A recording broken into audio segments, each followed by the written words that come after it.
Well, good evening, everybody, and welcome to the Apex E-Series Showdown here on V-Speed Racing Network. I'm Eddie Smith. Glad to have y'all tonight on a Thursday night.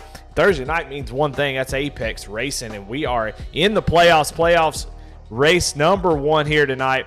And, man, I'm excited to get this thing going as we're at Lucas Oil Raceway for 160 laps, race 17 of 23. Looking forward to getting this thing going here tonight. Want to talk to some drivers, want to talk to some playoff drivers, see what they're feeling like tonight. Let's go ahead and pull up the point standings and see who's where. And right now you can see Chris Bedwell with the points lead going into the playoffs, got 7 playoff points. Ignore the win totals. They are not correct. There's some little mistakes there, so that's my fault. But regardless, everybody in the field's in the playoffs, so that's a good thing. You see Ray Rogers, Chris Carroll, those guys with multiple wins, but didn't make the minimum to run in the playoffs. So going to be a good one, I think, tonight at Lucas Oil Raceway. It always puts on a good show, especially here in the trucks for sure. So let's go ahead and let's try to talk to some people before we get too much into this. We got some people on pit road. Most everyone has already, done their qualifying lap. A few more folks to run their laps, but right now Tracy Passett's continuing the trend of some really, really good racing. Going to start likely on the front rows. There's only a couple people that haven't qualified, so we'll see Chuck Pegleg Phelps on the track at the moment. So let's talk to some people. Let's talk to some playoff drivers and see how they're feeling here tonight. As we'll go ahead and we'll talk to somebody that we've been missing the last couple weeks, and we'll talk to Daniel Holcroft. Daniel, this is Eddie in the booth. You got a copy? Man, I'm doing good. We've been missing you. It's been a while. Glad to have you back. And you're in the playoffs. You missed a couple races. That's pretty dang good. You just don't show up for a couple weeks and then come back and you get to race for a championship. Talk about how that feels and what's your plan tonight to attack this track, which can be a little difficult here in these trucks. Yeah, work kind of took me away for a couple of weeks. I'm glad I had that good run at the start of the season. So, I tell you, this track is super loose corner off, so you're going to have to really be careful on the throttle. So, of course, I said this last week too. I think it's going to be a attrition game, but it wasn't. So I guess I'm going to have to try to push to the front. But man, it's going to be tough to pass. It's going to be. I think you're going to see a lot of dive bombs tonight, trying to get the position on corner entry. Yeah, and that intensity going to continue that trend of just intensity picking up over the next few weeks. Ray Rogers with 2 wins in a row. Nitro Motorsports, a winner going to come out of that group tonight. What do you think? I think we got a pretty good shot. I know myself and Kip, James, Steve, we all did quite a bit of practice this week. So hopefully it pays off and we can keep up at least up towards the front and be able to run for the win towards the end. Hopefully one of us can pull it off. We'll do whatever we can to help whoever's in the lead. Well, all right, Daniel. Well, it's good talking to you. Glad to have you back. Good luck in this first round of the playoffs, and hopefully we'll be having you talking to you at the end of the race. All right, buddy. I appreciate it. And by the way, love the stream. It looks real good. Man, appreciate that. I always love the love that goes on here in Apex E-Series, and no doubt appreciate that from Daniel. That's what I do it for. I do it for y'all and do it for those watching. And if you're Jimmy from Apex Sim Racing Custom Gear, man, we do it for you too, brother. Hopefully we get to send some love your way. I don't know. But got about a minute left in this opening, this little qualifying session. We'll see where everybody ends up. You can kind of see the unofficial starting grid right there on the side. I'll leave that up so you can watch it as it happens. We got Ray Rogers out on track now, but I want to talk to maybe one more driver before we get going. Let's talk to somebody we haven't talked to much this year, but let's bring if I can get him into the channel. There he is, Willie Evernham in chat with us here. Another playoff driver. Willie, you got me? Yes, sir. Man, well, so far, had a decent season for you this year. Able to get into the playoffs in the top 16 And tonight, looking to maybe try to get a win, advance into the next round. Congratulations on the playoffs, and tell me, what's your thoughts going into this playoff run, and what are you going to do to try to have a deep run and maybe get into that championship 4? I think consistency is key. I mean, these short tracks are tough, especially here today. We got the hot, sorry for the cuss word, but hot IRP here, or Lucas Oil. But, man, it's going to be slick. It's going to be, I was telling the guys in the group that it's going to be like a dirt track. It's going to be hot, slick, and it's going to be all about throttle control. As far as the championship goes, I mean, I'm just lucky to be here. Last season, I made the cut with some hip surgery, so hopefully we do a little bit better this season, and just really excited and proud of the guys that in low cash, and really appreciate the opportunity to be in the playoffs again. Well, there you have it. Willie Evernham feeling confident, and good luck to you tonight, Willie. I appreciate it. Thank you. All right, well, getting ready to get the grid going as everybody starts to get out on track, and we'll go ahead and go through the grid as soon as everybody starts to get gridded up and we have a full field. Something to think about tonight. We have purple banners for your playoff drivers, so be on the lookout for those as we look here on the grid here on pit road, and you'll see those purple banners all throughout the field because there's about 18 drivers, I think. So 16 of the drivers here tonight are playoff drivers. So pretty much everybody will have a purple banner other than Ray Rogers there. But let's go ahead and let's go through the grid. Starting on the front row, your Chuck Pegleg Pole Award winner is going to go to Tracy Passons, who's able to hold on to it and take the Chuck Pegleg Pole Award. So congratulations to him. The starting grid, Low Cash Motorsports. We'll jump right through it. Chris McLean going to start on the outside of the front row. Starting third is 2-week-in-a-row winner Ray Rogers, and Garrett Kinder are going to start outside of him. Starting in fifth is Chris Bedwell, your points leader, and starting in sixth is Kip Easley. Starting in seventh, Alan Nash. Starting eighth, Josh Lokovitz. Starting ninth, Charles Stevens. Willie Evernham going to round out the top 10. Starting 11th, Daniel Holcroft. Starting 12th, Chuck Pegleg Feltz. Starting 13th, Matt Rogers. And starting 14th, Alan Smith, your last driver in the playoffs. There in 14th position. James Kunkel in the 15th position. Stephen Ayers in 16th. 17th, Tony Edgerton. And 18th, rounding out your field, is Dana Shepard. So, ready to get this thing rolling here tonight as the pace car is wrapping them around the field. And we just got one more lap before they take this thing green, and we got 160 laps as we look at the race analysis here on VSRN. You fix set up 160 laps. Stage break at lap 40, and boy, those stage points going to mean a whole lot here. And 4 sets of tires with 75% fuel as we're getting ready to go green.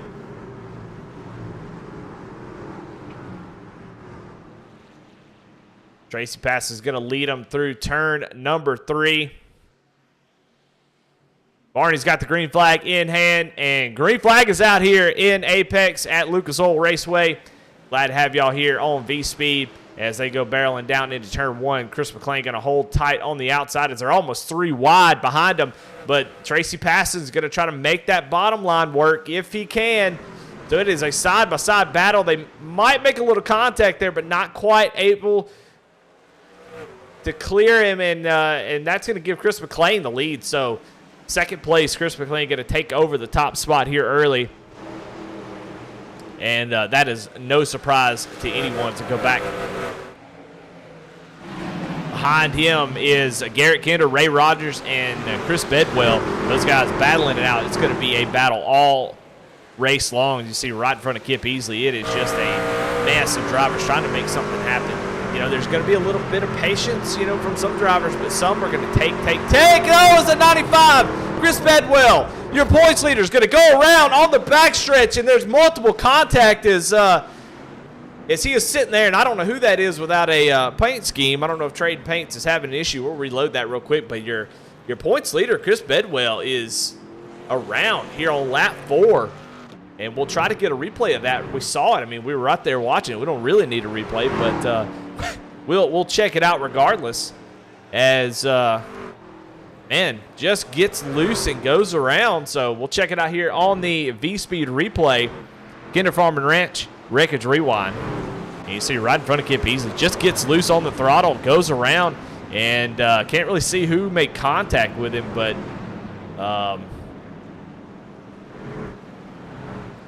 yeah, just a tough deal. Tough deal for that 95 machine. Does have a fast repair, so he can go in and get that fixed if need be, but he is on pit road now trying to get that fixed.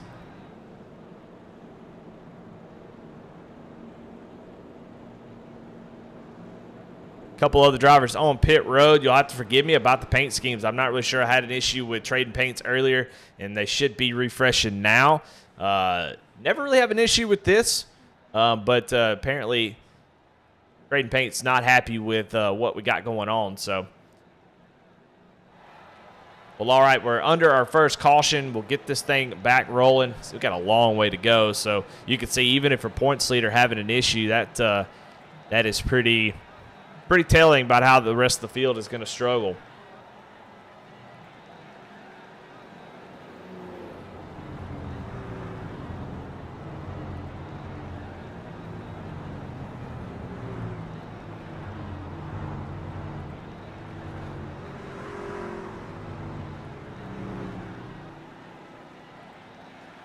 We'll do the best we can with the paint schemes.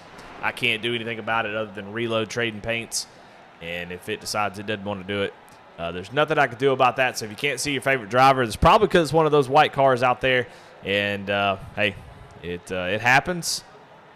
So I'm not really sure what's going on there, but we'll continue to try to get all the paint schemes in. But you'll see some white ones out there. Not really much I can do at this point. We'll just deal with it. But already a caution. So Bedwell finds himself all the way back in the 7th position. Didn't seem like the damage is too bad as he's able to go down pit road, maybe get a little bit of damage fixed, but hangs on to that fast repair, which should be a probably a pretty dang good idea. So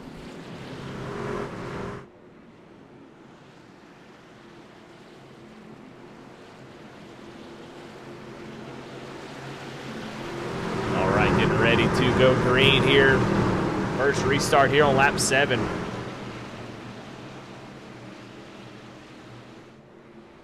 Chris McLean going to lead him around to the green flag.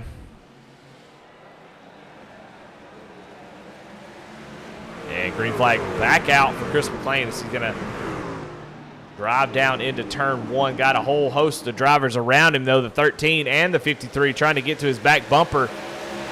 All teammates right here fighting for these positions.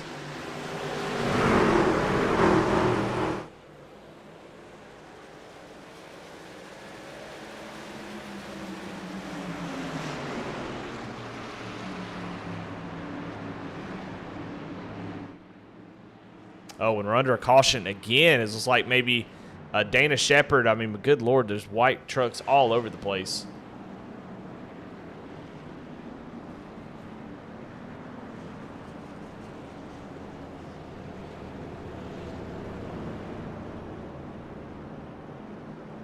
We'll try to give you a call, an idea of what's going on as I continue to battle with this to try to see why in the world these paint schemes are not loading.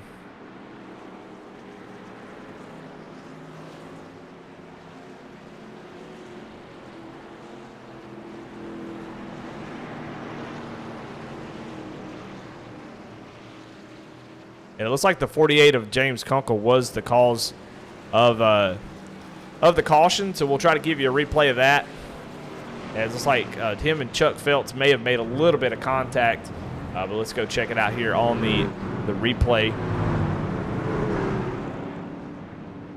Lots of 48 and the 75 here, as they've got Daniel Holcroft there right in front of them, make a little contact off the corner, and they come down. There's 3 wide, more contact after the fact. Kunkel just tries to gas it up and just goes around. So the 48 tried to get going after that. Already had slid those rear tires, so they're pretty hot.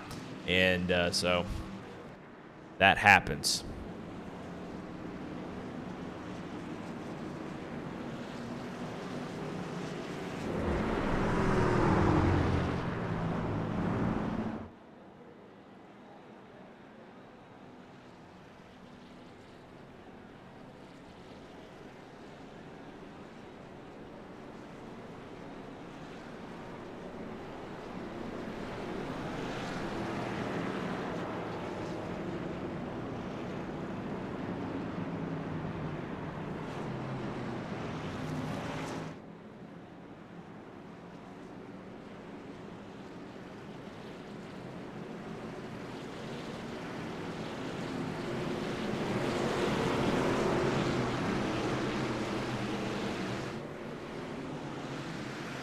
All right, pace car pulling back off, and we're going to try to get this thing going green here.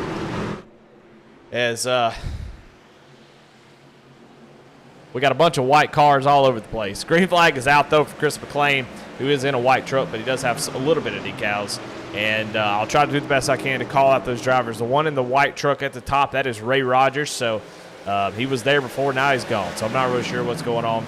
He didn't have any contingencies or anything on there. But Chris McLean takes another early lead.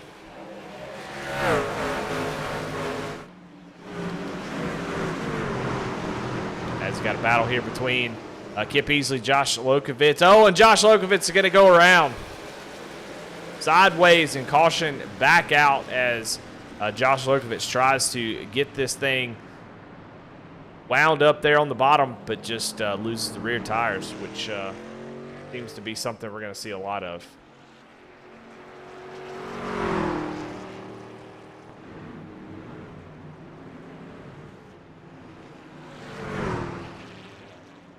Kinder Farm and Ranch Wreckage Rewind another time.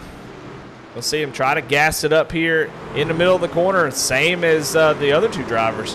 Just gets loose as he tries to gas it up and just goes around. Kinder Farm and Ranch getting their money's worth here tonight.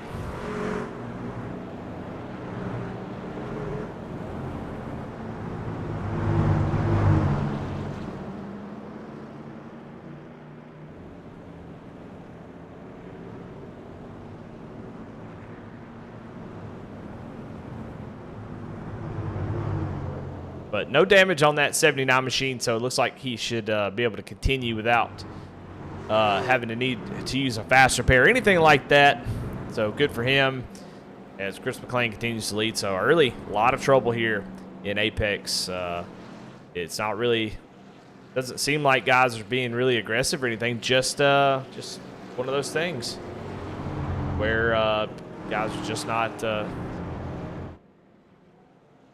used to how loose these things are on cold tires, trying to battle each other side by side and just trying to, they talked about it being hard to pass early on and getting on the throttle a little bit too early down in the bottom or middle groove. It just seems to want to go around as you try to give it that a little extra throttle to get things going off the corner, and a truck just comes around.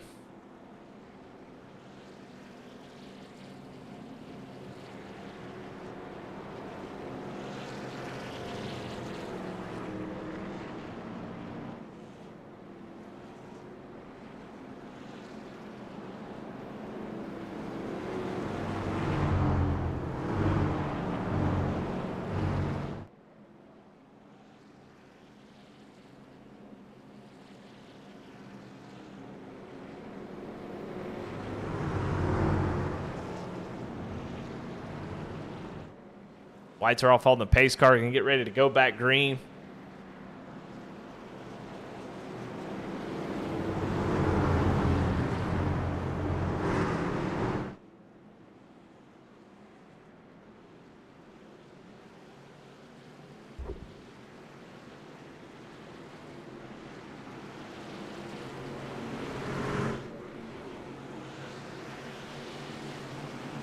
Well, all right. Well, no surprise to see these two up front. They've been up front the last few weeks now.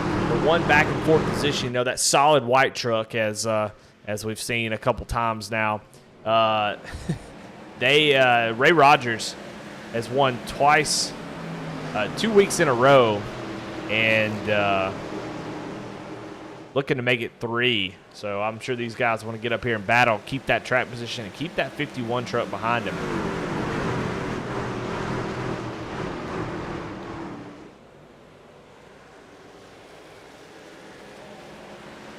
But so far, so good. Single file out front.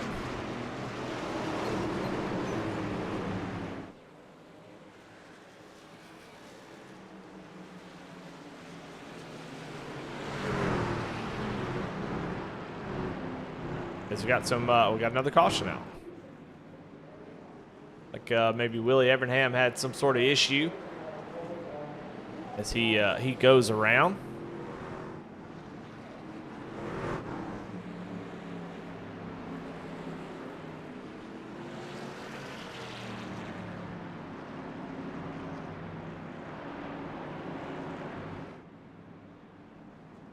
We'll go check it out on the Kinder Farm Ranch Records Rewind.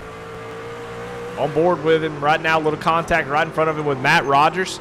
Some white truck that I can't see goes around, and Willie Everingham just makes contact with him. So nothing really involving him, just nowhere to go for that 91 machine. And like I said, just getting a little bit too hard on these throttles, and these trucks keep going around. So going to be a long night if the cautions like this continue. I'm going to take a short break as I try to figure out what's going on here with these paint schemes, try to get something going, and I'll be right back.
All right, and we're back. Thank you so much for your patience. We just went ahead and restarted iRacing just to fix this issue because I want to see all your cars out there. And dadgummit if there ain't but one white truck left, and hey, I'll just have to deal with it. So tried everything I could, and we're back racing as we got a battle for the lead. Tracy Passons and Chris McLean going to battle it out for the lead as they start to pull away a little bit. And Tracy passes all over the back bumper of the 5 machine. Is we've got all kinds of guys moving up through the field, but man, that 51 truck is looming in the distance back there. You can finally see his truck, that Toyota back there in 3rd place, and he is head hunting, trying to run these guys down. I don't know. We've seen this every week where these two drivers get up here and battle, and one of them have an issue, and one of them will fall back, and dadgummit if Garrett Kinder and Ray Rogers won't get up there and take the lead. So it seems like we've been doing the same race over and over again the last few weeks, but this battle for the lead starting to pick up as Tracy Passon's trying to get to the inside. He's just not able to do anything. You can see how he's sliding. All 4 tires are sliding into the corner. He's going to get down to the inside, and you see the 5 on the outside of him with that run, just not able to do anything with it. But you can see Tracy really sliding that truck into the entry of the corner. So a lot of brake bias trying to make that thing turn and get it rotated. But you see, just trying to use the whole track, it's just a little difficult to make it work. And neither one of them, or Tracy, just not able to get to the inside. So as long as Chris can hold that top side, it's going to be tough for the 53. As you see, they're pretty much going all the way up to the wall in the middle of these corners. All right, as far as biggest movers right now, Stephen Ayers is your biggest mover of the race. He started 16th and currently running in 9th position And, man, he is really moving. So these Nitro Motorsports guys have really found something out, I think, because they are just continuously moving up through the field. Daniel Holcroft up 3 positions. James Kunkel, we saw him spinning. And now here he is up in the top 10 as well, right behind Stephen Ayers. So these drivers doing really well. And then, of course, Kip Easley up here trying to battle for this 4th position with Garrett Kinder in that 13 machine. So we're seeing a lot of battling. We're just not seeing a whole lot of passing. So these guys, Stephen Ayers, James Kunkel, to be able to pass that many trucks is actually really, really impressive. So we'll keep an eye on that, see if anybody comes up through the field. Let's check the weather on the track right now. This may be why they're so dang loose. I don't know, but track looks really cool. 73 degrees. I mean, it's about as gripped up as you can get. So these guys getting loose. It's just the loud pedal. It's the nuts loose between the wheel and the seat, and having a little bit of trouble. So.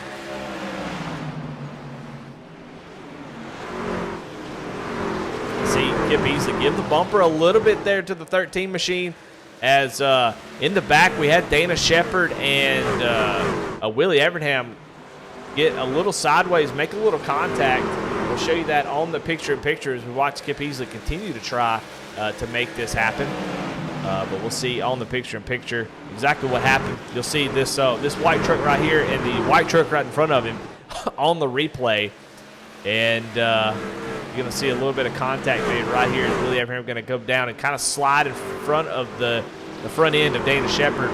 And they both get really sideways and do a fantastic job of saving it. So a really good job by those two. But this battle for 4th has sort of subsided. Now Chris Bedwell, who we saw spin out earlier on lap 2, he is now to the back bumper of Charles Stevens and going to try to get around the 88 Chevrolet of that Low Cash Motorsports machine.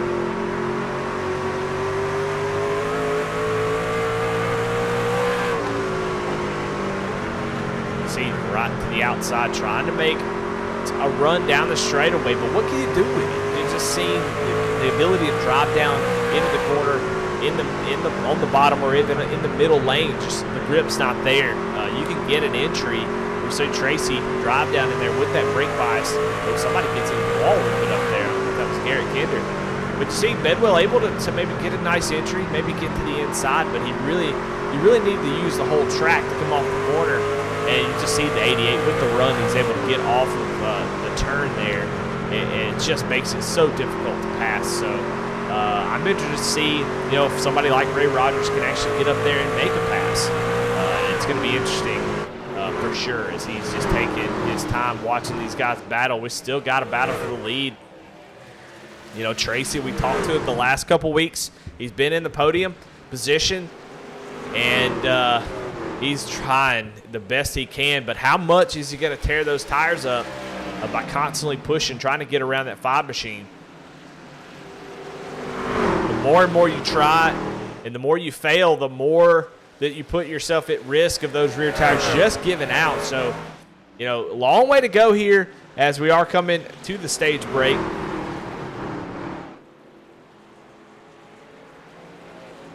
As we get here to lap 40 and stage does come out. So Chris McLean is your stage winner.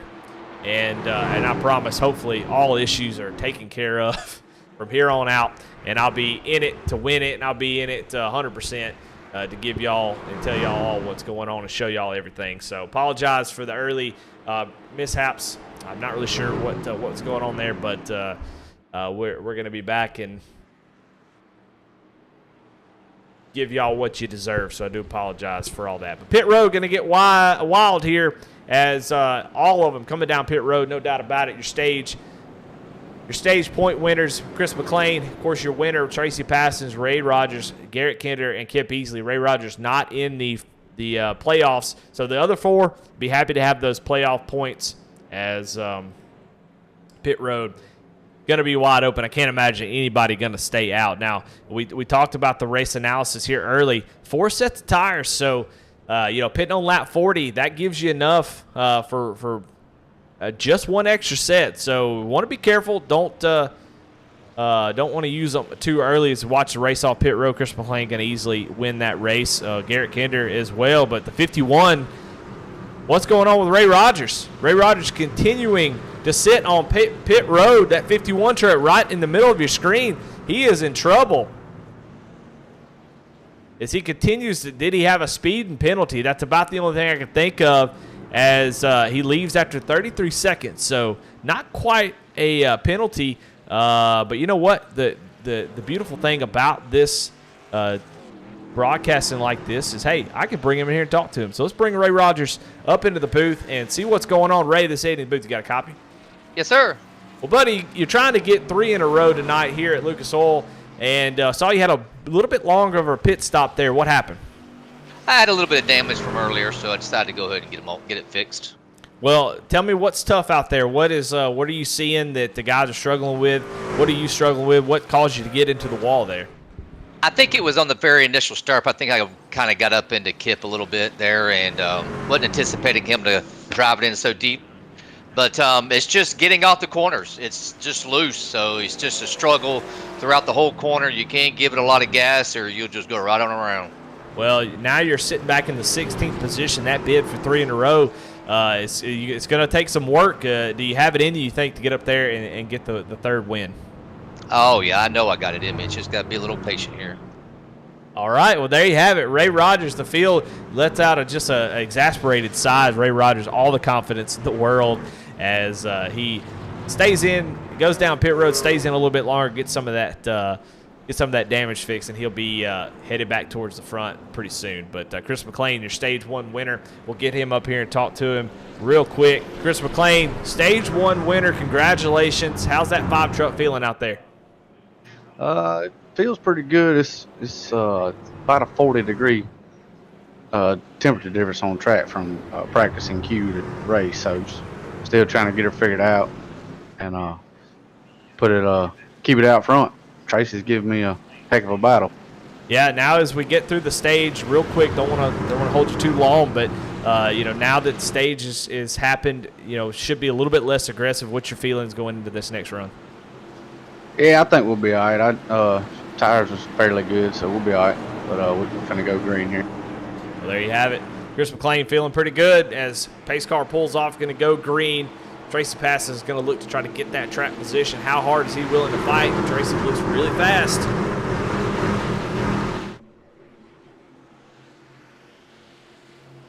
Yeah, green flag is out here at Lucas Oil, and man, Chris McLean with a fantastic start.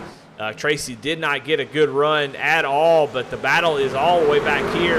You see Kip easily able to get clear. Now it's Bedwell and Charles Stevens side by side as they go barreling down into turn 3, and Bedwell going to take over that position. So Bedwell is spun early as we got somebody, Alan Smith, showing to be off track. Your number 3 truck sitting around backwards here on the straightaway. No caution, though, as we'll go back and maybe see what happened to him. We'll be on board with the 75, and oh, there he is right there. You can see he just gets into the wall a little bit and goes around, and caution is out now.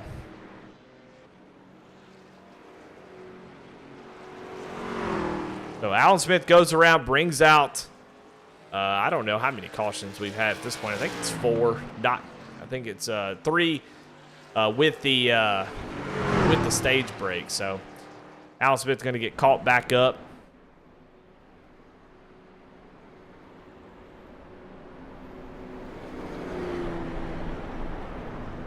As we'll show you one more time on the replay what happened to Alan.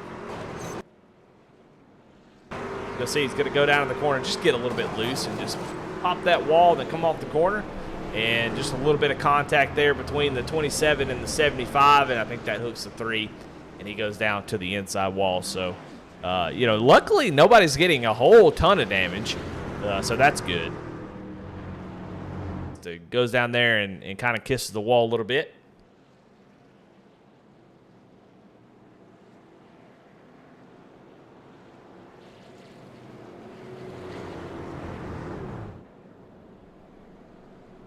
I mean, at this rate, under caution, I could probably interview the whole field, and I think that, that might be a pretty good challenge, I think, just to see if I can get the whole field interviewed before the end of the race. Heck, let's talk to some people that we don't normally get to talk to.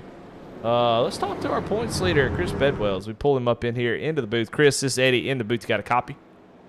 Copy. Well, man, coming in as the points leader, and you've got a nice 7-point advantage where other people don't have, and had that early spin, but you find yourself back in your starting position in 5th. How you feeling, and what do you need to do to maybe get up front and get that win? I feel pretty good. I just need to be a little more patient than I was in that first run. Just pretty well self-spun. Just take my time, work through the field. I think we've got pretty good speed to run up front, at least top 3. So, yeah, not the greatest here. So, but I think we've got top 3 speed. Well, you've been able to get up through the field. What's your trick for getting up there and making these passes? Just let everybody make mistakes around you. If you can pass them on the outside, you have to be ready for them to crowd you up against the wall. If you can make the pass on the inside, you have to give them plenty of room because they're going to try and defend their position, so they're going to get loose coming off the corner and turn into you. So just being smart with the passes. You almost have to run behind a truck for a few laps before you make the pass. Sometimes you just have to sail it in there and hold the sticks too. I have to do that once already. But yeah, mainly just let others make a mistake around you. Limit your own mistakes as much as you can. Go to the front. All right. Well, good luck, Chris, and hopefully we'll be talking to you later. Thanks. Chris Bedwell in the 5th position as they get doubled up, ready to go. Back green here on lap 52, man. We got a long way to go. We're already 41 minutes into this race and not even close to being halfway, so it's going to be a barn burner here tonight. Definitely a test of endurance. But we'll keep an eye on everybody's hydration level. Chris McLean gets a fantastic last restart, so we'll see if he can match that. He does pick the outside again. And green flag is out, and he does get another fantastic start. Is that inside just not able to get going? Tracy, I don't know if it's the inside line or just Tracy not getting great jumps. But right now, Bedwell to the inside. Try to make that pass on a restart. If you can get a pass on the restart, that's the best way to do it. He's going to go up and make contact with the 8 truck, though. Trying to lean on that 8 a little bit. Try to get him to make a mistake, and oh, they make contact. The Kip Beasley goes around. Chris Bedwell goes around. Big damage of the whole field, having to avoid him as Kip Beasley and your points leader, who we just talked to, the 95, make contact, and they go around. And we saw that brewing as the 95 was really leaning on that 8 truck, and I think he tried to clear himself across the nose as we'll go on board with Kip Beasley and see what he saw on the Kinder Farm Ranch Wreckage Rewind. See, as they come off the corner, oh, Kip is actually the one who kind of gasses it up and gets into him. So while I thought first glance that was Bedwell, he was definitely leaning on him, but the 8 actually gets the throttle up a little bit off the corner, and you see what happened. And it's just a calamity after that as everybody trying to get through that. As we'll look at Ray Rogers here, see what he saw. He's going to try to get through this wreck here.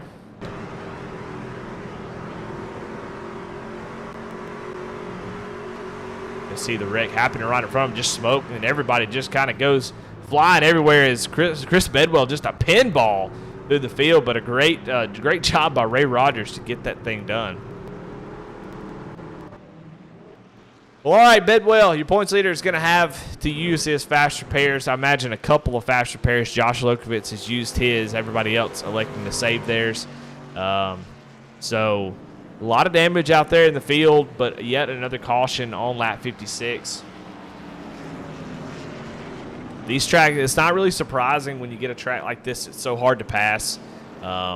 It just makes it difficult. It makes you do things you don't want to do. Trying to gas it up a little bit too early to hold on to that position because, you know, if you let a guy go, you may not be able to get it back. You know, that was a racing deal for sure. as we saw both drivers. You saw Bedwell really leaning on him off the corner, trying to keep that momentum up, and then Kip Easley trying to keep the momentum up as well on the outside with that throttle. Just gets a little bit loose, and they were just so close that they would go around. Now, funny enough, Kip Easley able to get his position back. So it looks like the caution came out as they were sideways. Bedwell goes and gets a fast repair, but Kip Easley going to be able to stay in the top 5. So that, I mean, big, huge break for him, as they have made a couple guys have made pit stops. You've got Charles Stevens, who went down, and looks like he may have just he got his fast repair. So Charles Stevens goes down just for the fast repair. No fuel, no tires.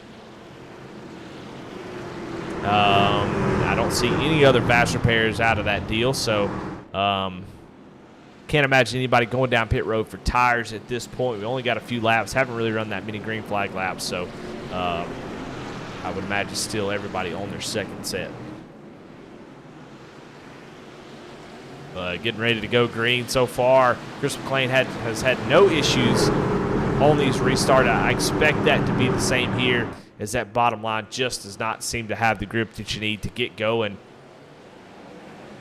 And of course, these guys are teammates, so there may be a little bit of trying to help the 5 get out front, but I'm not. Oh, the 5's going to slide here in the middle of turn 1. That's going to open over. He's going to be slow. Tracy not going to be able to get to the inside, but a dangerous moment there for the leaders. He's out there sailing it, and but that's going to bring that 53 truck right to his back bumper. So we're going to have a battle for the lead here. McLean with such a nice start goes down the corner, and those cold tires just got him as the sun is continuing to go down. Where we had a 73-degree track temp, now it's down to 72. So that's going to continue to be an issue.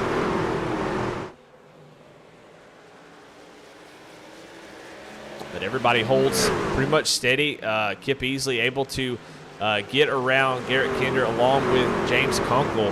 And Daniel Holcroft not that far behind, man. Really impressive to see these Nitro Motorsports guys show up, man, whenever the playoff starts, man. When they start handing out checks, these damn Nitro guys come out of nowhere. Oh, his caution is out again. It looks like Willie Evernham has had some sort of issue. We'll try to see what happened to him, as he has gone around. Not really sure what happened. We'll catch it here on the Kinder Farm and Ranch Wreckage Rewind here. We'll see him come off the corner with Dana Shepard right on the outside of him, and just same old thing, just gasses it up. And that 91 truck just spins down to the inside wall, just a slight bit of contact. And that was enough for the caution. So as we look at the race recap so far, 5 cautions here tonight. It has been messy here so far as we watch Willie Evernham come down pit road to get likely, which will probably be a fast repair. That 91 truck has seen better days, and now he's going to elect to try to repair it. So.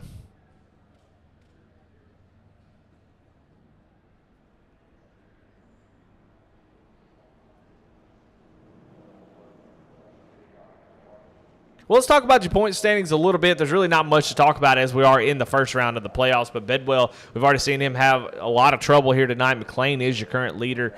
And Garrett Kinder, Tracy Passes, Kip Easley, Aaron Adcock, and Alan Nash, all with wins. So they all have bonus points going into the playoffs. And those bonus points mean a lot as they can really give you a cushion. Like Bedwell tonight, having some issues. It's not as detrimental as if you were one of the guys with 2,000 points. But you see a lot of folks having some tough nights, Willie Evernham being one of them. Not a great way to start your playoffs. But Chris McLean, Tracy Passons, those guys, Kip Easley, and all the rest of the Nitro guys constantly moving their way to the front. And that's what you got to do if you're going to be up here and contend for this championship, because you're not going to get a whole lot of chances. The guys up front, they don't really make that many mistakes. I mean, luckily, Ray Rogers not the playoff driver, because I think he would be the favorite to win, but I don't really have a favorite. I can't really say that there's somebody that stood out. I think there's somebody who caught my eye so far this the last month, maybe a month and a half, and that's Tracy Passons, man. It's just really impressed me, the consistency that 53 truck has. If he continues to run like he's been running, he is going to find himself in that Final Four with ease, and he is a threat, no doubt, to win this championship at this moment. We see that in real NASCAR where, guys get hot at certain times, and I can tell you right now, Tracy is locked in. He's ready to go, and he is definitely in championship form. He's trying to lead a couple laps here tonight. Has not been able to get around that 5 truck, but and I hate to say this stuff, but it's just true. Chris McLean, he's got those big mistakes. He's definitely got the speed, but he'll have those mistakes where he'll have an issue on pit road, or he'll get loose and hit the wall and damage his truck. That's about the only thing that keeps him from being the favorite in my eyes. And if he can clean that up and stop, get rid of those mistakes, McLean is going to be unbelievably tough to beat. He always qualifies up front, which is so huge in these trucks. And so if he can get that cleaned up here towards the end of the season, he is definitely going to be a threat for this championship. But right now he's out front doing what he needs to do, led every lap so far. He's going to lead this restart. Doesn't get as great of a jump as he has in the past, but still a really good one. And now Kunkel up into the 3rd position here as Tracy Passons is going to try to make a move if he can, but Kip Easley, Kunkel, as Garrett Kinder gets a nice run to the outside, and Kip Easley trying to go. Oh, Kunkel's going to get up into the wall. He gets loose as a guy's going to try to avoid him, as Matt Rogers going to get right to his back bumper, and he hits Alan Nash. Alan Nash gets hooked by Matt Rogers as they're trying to check up for James Kunkel, and we are under caution again. That 27 truck goes around. My goodness, just incredible how this race has gone. It's just been an incredibly messy race. But, I mean, we've already talked about it a couple times. It's just the nature of racing whenever it's just this hard to pass. And you can see just how difficult it is to make these passes. And it's causing guys to do all kinds of stuff. Of course, this was sort of an issue from James Kunkel getting loose and then it kind of stacking up the field. And we'll go check it out here on the replay from Ray Rogers' point of view. You're gonna see Matt Rogers just trying to avoid the Kunkel machine, as he's just really slow on the outside and just misjudges and gets into the 27 of Alan Nash. And you're going to see there is Matt Rogers going to come down and hit Ray, and then Ray tried to avoid it. Alan comes back down the track. There's too many common names here. You got Alan Nash, Alan Smith, Matt Rogers, Ray Rogers. It's just a cluster, you know what, as the right front of that 51 machine got a pretty significant hit. So he's down on pit road trying to get some of that damage repaired. Man, just a messy race so far. We've just had caution after caution after caution.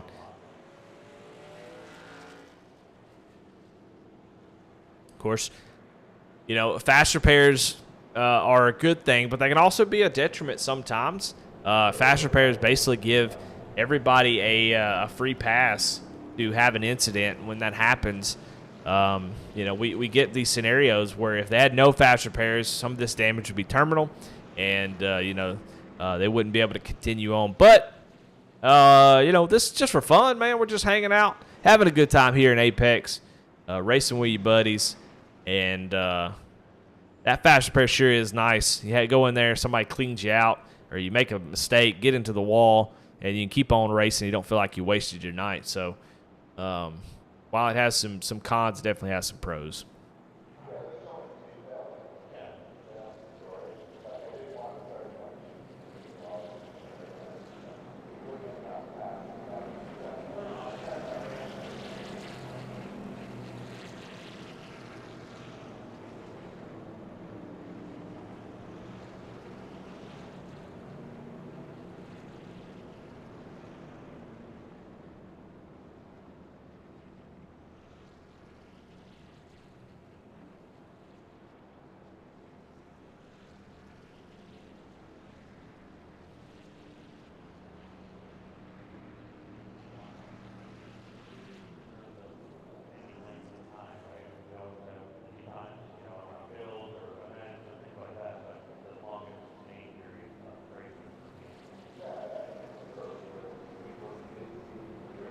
Well, all right, still under caution.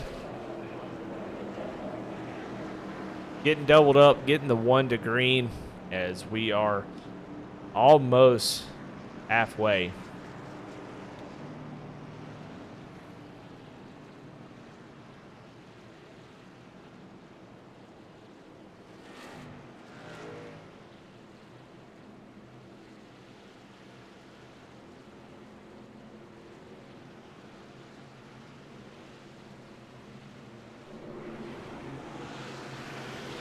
Deal gets tightened up again. Going to get ready to go green.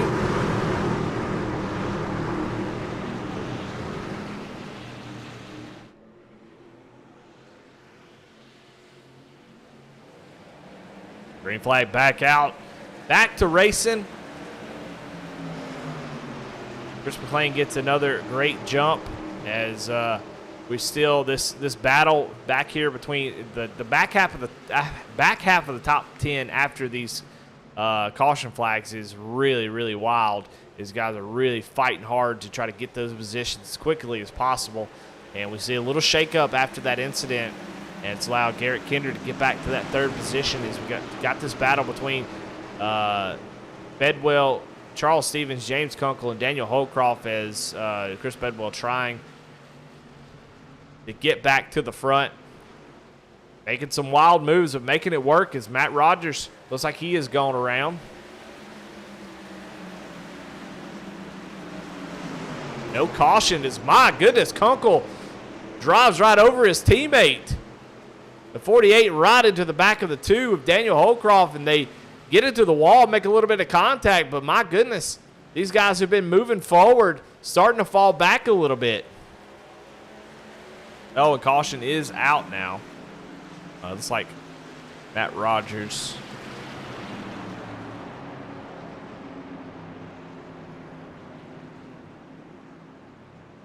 Go back and check out what happened here. A little bit of contact as he tries to get to the inside of Stephen Ayers and makes a little bit of contact there, goes down to the inside. A little surprised to see that bring out the caution, but I think Alan Smith had some sort of issue after that.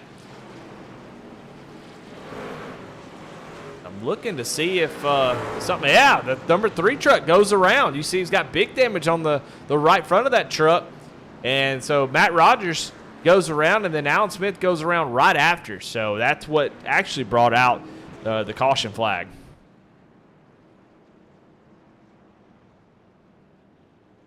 So interested to see if we're going to have any pit road takers. It's a little bit early, but right at lap 80, I would expect to see somebody come down pit road, but folks electing to keep that track position. But Kip Easley, Daniel Holcroft, and James Kunkel going to come down pit road along with Stephen Ayers. So all the Nitro guys coming down. Matt Rogers, Alan Smith, and Willie Evernham coming down as well. So definite strategy call here. We're going to see if that's going to make a difference. Chris McLean, Tracy Pass, and Garrett Kinder on 37 lap old tires. Now, to be fair, how many of them are actually under green? That's the question. So we'll see what the difference is going to be here with this differing of tire strategies. So it'll be interesting to see if it makes that much of a difference. I'm going to say probably not. I think the track position is going to be worth it, but we'll see.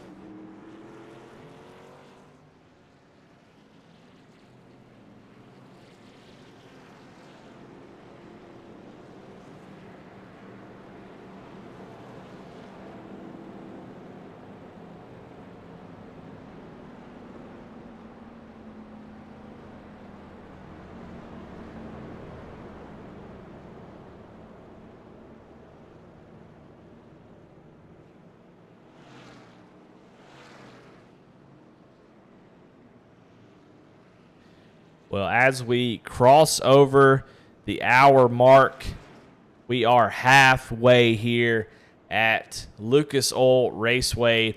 Chris McLean still your leader. Tracy Passons in second. Garrett Kinder in third. Chris Bedwell in fourth. And Charles Stevens rounds out the top 5. Dana Shepard in sixth. Seventh is Chuck Pegleg Feltz. Eighth is Josh Lokovitz. Ninth, Alan Nash. 10th, Ray Rogers. Kip Easley in 11th. James Kunkel in 12th. 13th is Matt Rogers. 14th, Alan Smith. 15th, Stephen Ayers Jr. 16th, Willie Evernham. 17th, Daniel Holcroft. And Tony Edgerton is 49 laps down. He is out of this race. All right, getting ready to get this thing restarted and back green.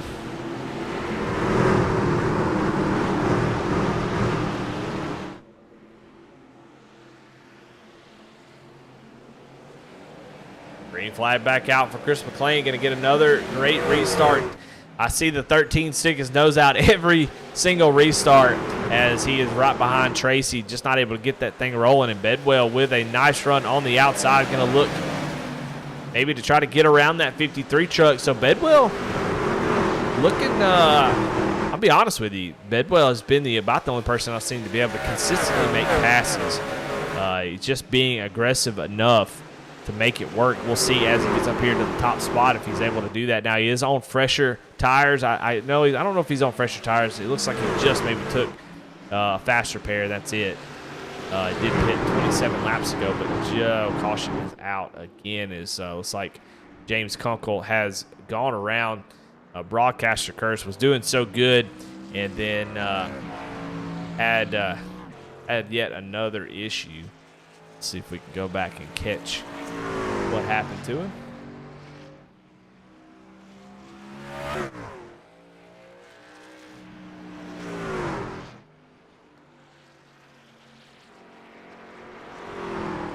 Kenny Farm Ranch Wreckage Rewind as we watch here.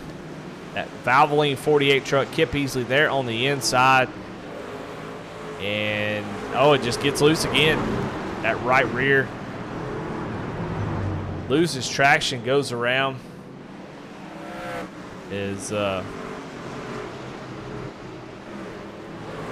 Look for a Matt Rogers view. Yep, just goes around.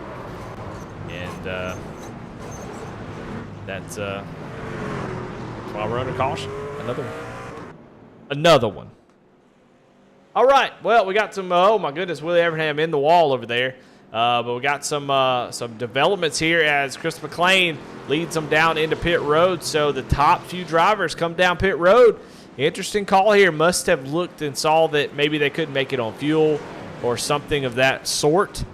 Because we just pitted on that last caution. A few drivers did, and so these guys decided to come down pit road now and give up that track position. So Ray Rogers cycles to the front with Alan Nash. Both drivers involved in heavy incidents so far, and with their fast repairs gone, they're out there on the front row. So, interesting developments. This is about the most interesting thing that's happened so far, as we're going to see how the tires are going to work, and if somebody like Chris McLean, Tracy Passons can get up through the field, and how quickly they're able to do that.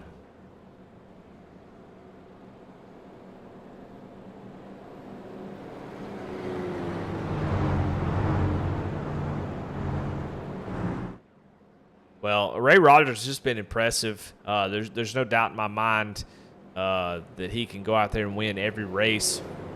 But it's impressive how he's always there at the end and can really show up. And Alan Nash, another one of those drivers who is almost similar style, where you just don't talk about him too much until the very end. And just a different style of driving. Some guys want to get to the front as quickly as possible. And, some guys just have that ability to find that patience and let the race come to them. Both styles, I think, are really good. Both work. I don't think there's one. I know a lot of people like to give the award to the tortoise and kind of bash the hare a little bit. But I think both strategies are good, and they can all work out depending on how the race goes, how the cautions fall, and that sort of thing. So,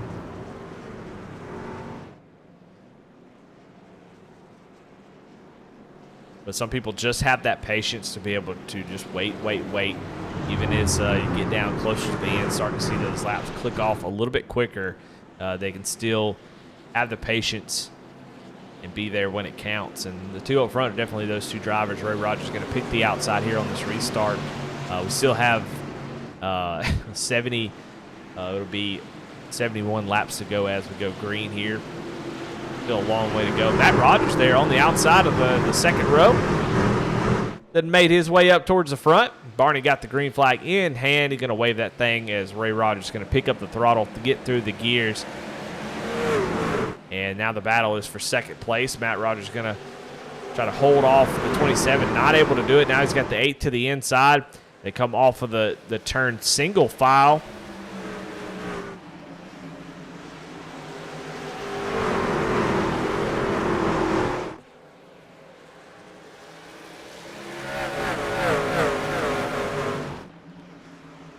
Caution is out again as, oh my goodness, looks like Chris McLean has gone around. The 5 truck has led 63 laps so far, and now it is finding himself all the way back in 17th after he gets a little sideways. Let's go back and see what happened to the 5 truck.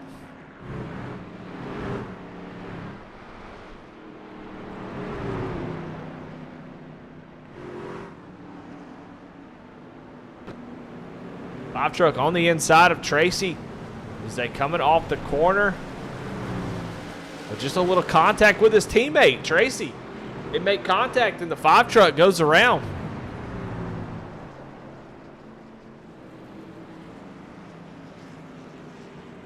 So you could see even teammates racing hard for position. We'll go back and see exactly what it looked like from Tracy's point of view.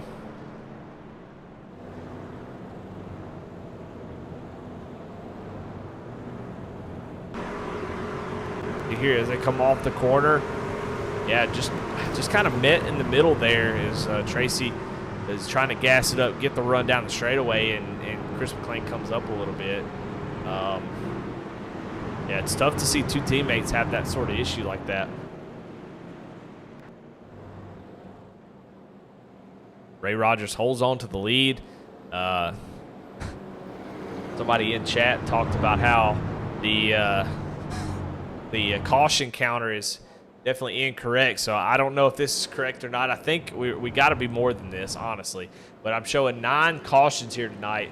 That may be pretty accurate, honestly, now. So it has been a very, very messy race. But on the in other news, and the good news is that we get to see a lot of Kinder Farm and Ranch. So Kevin Kinder getting his money's worth tonight.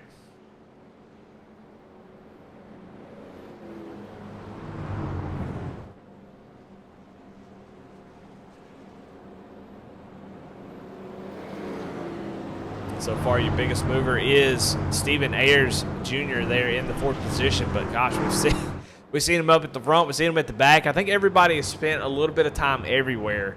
So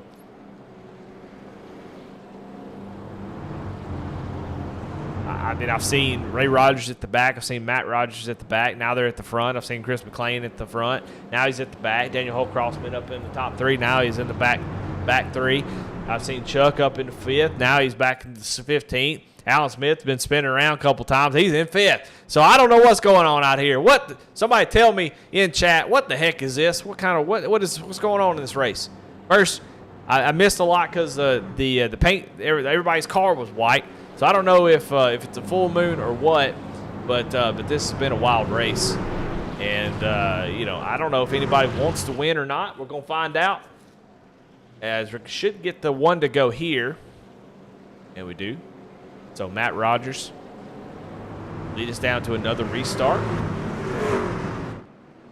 Got a picture of the boss man, Aaron Adcock, not in the race tonight, but he's sitting outside on the back porch with a cold drink, watching this race, and I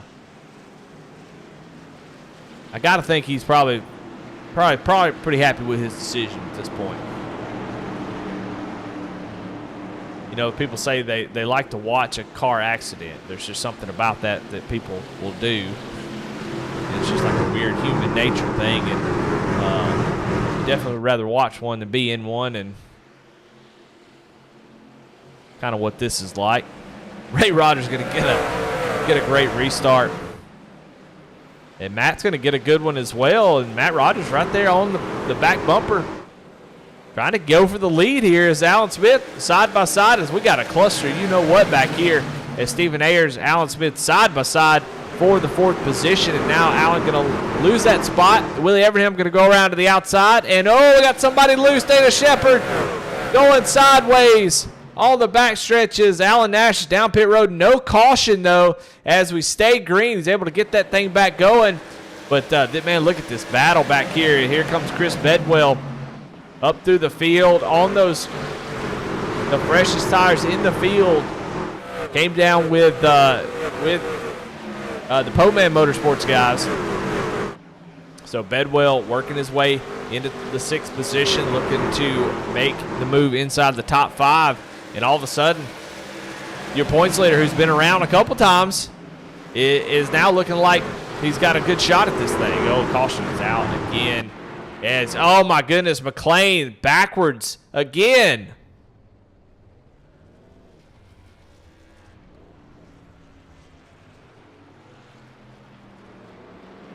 Pulls up right in front of Dana Shepard, who almost makes contact.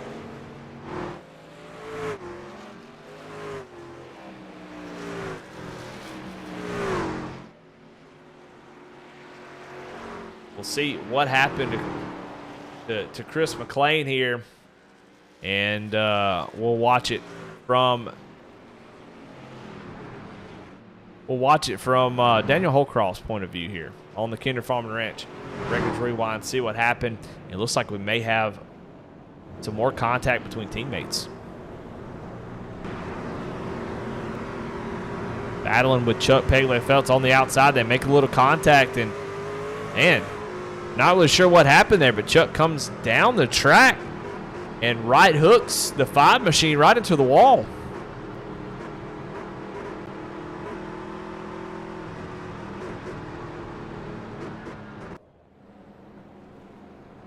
So, I don't know. I don't know if, I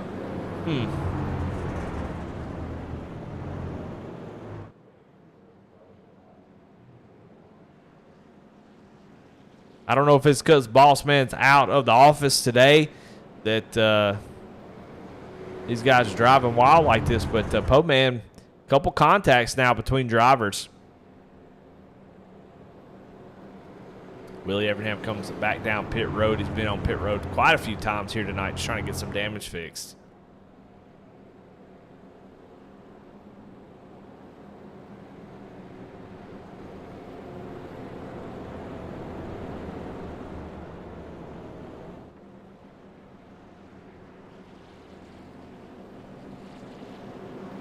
Lap 101 of 160.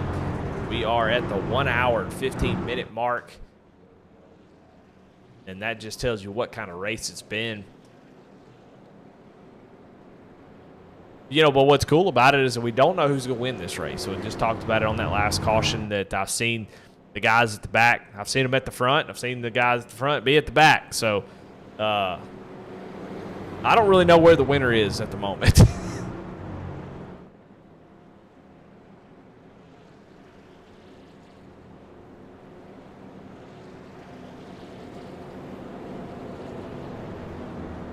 But I don't think that the intensity is going to change much at all. You got some guys towards the back half of the top 10. Tracy Passes, Garrett Kinder.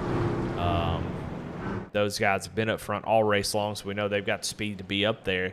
And Bedwell is now in the top 5, so they got to go and try to chase him down before he gets out front or too far. But even Chris Bedwell, he's got to get up through Ayers Jr., Kip Easley, Matt Rogers, Ray Rogers to get to the front. So it's not going to be an easy task for anybody. But that's why I think it's just not going to be any kind of easy going. I know somebody, if you ever raced official iRacing, there's always that one guy that pipes up in the middle of the race going, hey guys, let's try to let it be clean for about 10 laps and just take it easy. That ain't going to happen here. It's playoff racing. Get down to the green flag, get this thing back rolling. Just under 60 laps to go as Ray Rogers is going to get a good jump. Stephen Ayers is going to get to that right rear quarter of Matt Rogers. See if he can get up there. Oh, and Alan Smith's in the wall. The 3 truck gets up in the wall as he just drives it in. He's trying to wall ride it. It looks like he goes to the outside. Oh, my goodness. He make contact with Chris Bedwell. What in the world? As they go around, and caution is out again as Bedwell frustrated with the 3 truck. And major damage. Your points leader out as we are back under caution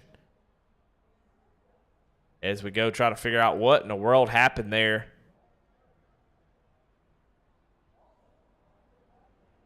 Go back here at the start-finish line. We'll give you the chase view and see here on the Kinder Farm and Ranch Wreckage Rewind what happened between these 2 drivers coming to the restart here, the 95 and the 3.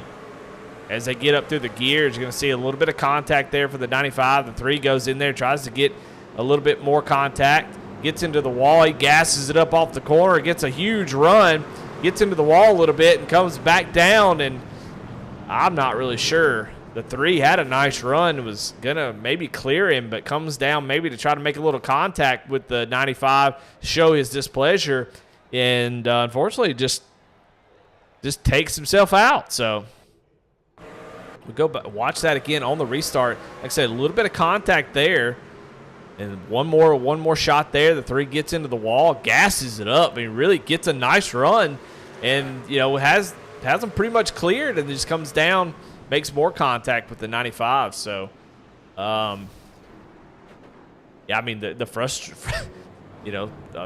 just frustration's kind of boiling over here, but 2 playoff drivers. These guys trying to move forward in the playoffs. That's going to make it very, very difficult for them to do that.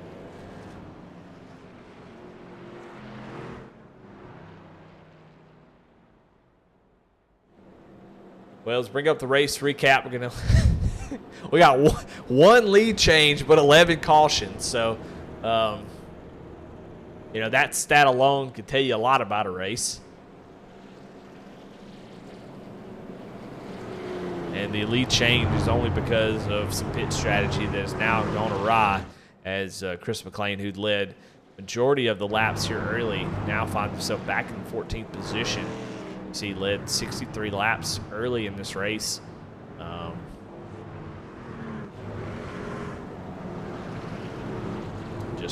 if you're wondering, who in the world is that white truck and where's Dana Shepard? Well, there's Dana Shepard right there. Again, spent the first 40 laps barely broadcasting at all. So I'll make it up here on the back half of this race, but trying to avoid. I had about half the trucks with white paint schemes like this, so apologies to Dana. I've never had this happen to this scale, so I'm not really sure what the problem is. We restarted everything, comes back up. Dana Shepard still no paint scheme. So, if you're a sponsor, Dana Shepard, do apologize. Send me a logo. I'll post it. I'll post it as a picture of the thumbnail of this race if you want to put it up there. But I've tried everything I can to get everybody's paint scheme, so it's out of my hands at this point.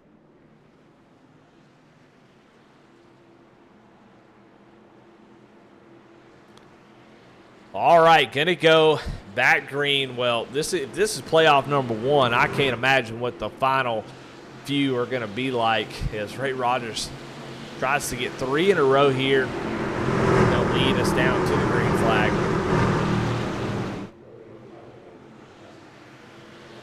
Derek Donna says at least the white paint is staying green, or staying clean for the most part. That's absolutely. You can really see the dents and dings on a white truck, and that Dana Shepard truck.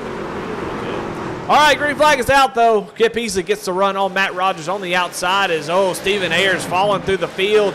Everybody trying to avoid that 62 machine. 3 wide here. Oh, my goodness. I can't imagine this is going to be a good idea. Oh, they make contact. Oh, he comes down and hit James Kunkel, and Kunkel goes around. And the 48 of James Kunkel sitting there on the front straightaway, but no caution, thank the Lord, as Matt Rogers holds off Kip Easley for that second place position. And now here comes Tracy Passes, here comes Garrett Kinder. These guys finally making their way towards the front, but Dadgummit, if you don't see that 51 truck take off, we talked to him under caution, and he said, I feel pretty confident I'll be back up at the front. Dadgummit, if he's up there and he ain't running away with this thing, if we go green to the end, he is in good shape. Matt Rogers, though, going to try to play a little defense for Ray. But Tracy Passons is coming. Oh, my goodness. Yellow flag is out. James Kunkel looks like he has gone around again, and caution is back out. That is caution number 12. I'm going to leave the caution counter up there as you see Stephen Ayers sideways. Oh, my Lord. I'm falling apart up here in the booth. It's just been one of those nights. But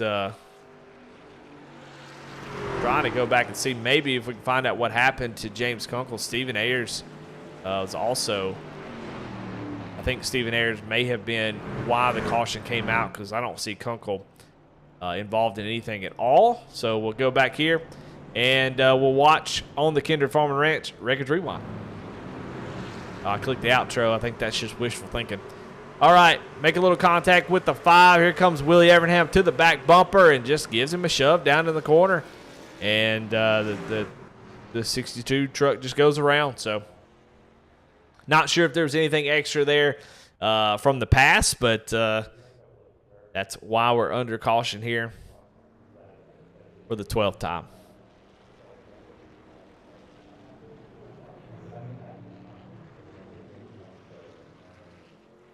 James Kunkel goes down pit road. Still no fast repair used on that 48 machine.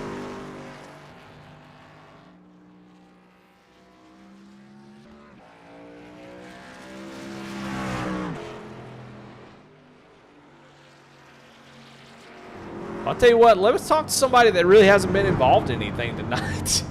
Talk to somebody who's been able to keep it clean, and I'm talking about Charles Stevens Jr. We'll see if we can talk to him real quick before we go green here and see what his thoughts are on the race. Charles is 80 in the booth. You got a copy? I got you, man. Well, my goodness, it's been a mess of a race, wild and crazy. You have been able to avoid most of it. Maybe a little contact here and there, but you're sitting in 7th position. You've got some pretty fresh tires trying to move forward. What do you need to do to get up there in that top 5? How difficult is it to make those passes here tonight? It's very difficult to make the passes here, but I'm just going to keep doing what I'm doing and try to stay out of any wrecks or anything like that. And to be honest with you, I'm going to let my inner musical being come out and my inner gorilla come out on these last 40-something laps, and hopefully I can keep it up there. Well, you know, there's really nothing that gets me going quite like a and that's right. So Charles Stevens gonna let the gorilla out here on the last few laps. Good luck, Charles. I think that Well, he sounds confident, trying to stay out of trouble, and that's what he has definitely done so far. As you know, I say that, and he's used his fast repair, but maybe wishful thinking. I don't know, but. I don't know if I look through the list, and maybe somebody in chat can let me know, but I don't know of anybody who has not been involved in something. Now I don't know if Tracy has been involved in anything just yet. I think he might have. I think he had contact with the 5 earlier. So maybe Garrett Kinder. Maybe we need to talk to him. Maybe he's the only one that really hasn't been involved, been up towards the front, but I haven't seen him involved in any scuffles. So getting ready to go green. This has just been a wild one here tonight. It is under a mile, so according to Dale Jr., that is a short track. So it's just short track racing for sure. Ray Rodman gets another great jump as, again, the battle for third, the 3rd and 4th, 5th and 6th are sort of the biggest battles here on these restarts. Oh, my goodness, and Garrett, broadcaster curse is Garrett Kinder. Oh, and they're still wrecking is Josh Lukovitz, and oh, my goodness. Chuck Pegleg Phelps is sitting backwards on the track, and caution is out yet again as,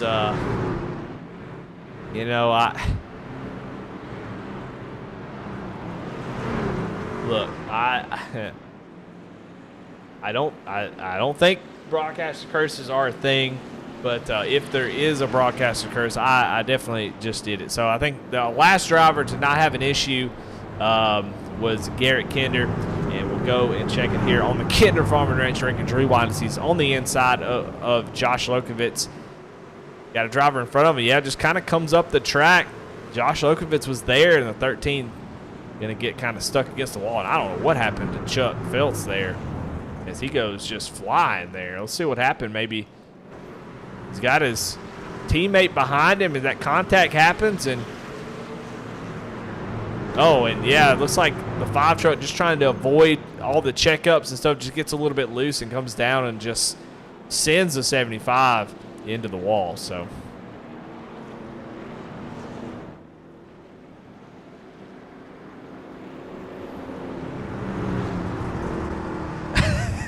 everybody in chat is calling me out saying that one's my fault. I'll take that. But I don't know what to say. If anybody knows of anybody that hasn't been involved in an incident tonight, let me know, and I'll call their name out too, and we'll get them on board. Let's holler out though, Dana Shepard. Dana Shepard, he's in the 6th place. I don't know if Dana's been involved in anything. That white truck looking really clean. So Dana Shepard may be the only driver in the field that hasn't been involved in anything. Let's talk to Dana real quick. Dana Shepard, this Eddie in the booth. You got a copy? Oh, hey, I got you. Well, I'm laughing a little bit because we think you're the only driver still in the field that hasn't had any major contact or issues with anybody tonight. And you're doing really good. Sitting in 6th position. Talk a little bit about your race. Started 18th, running 6th. What are you trying to do here as it's just been a messy one tonight?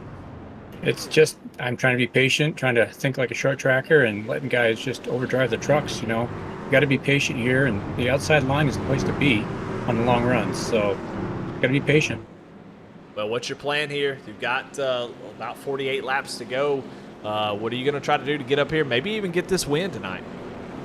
I think I'm going to hang it out here on the high side, just stick it against the wall and let it rip. All right, well, good luck, Dana. You've done good so far, and you're like I said, I think you're the only truck that hasn't had any contact tonight, so great job. Yeah, thank you very much. Enjoy the rest of the show. Well, there you go. Dana Shepard in the 6th position. I know the crowd will be happy to get an interview with Dana.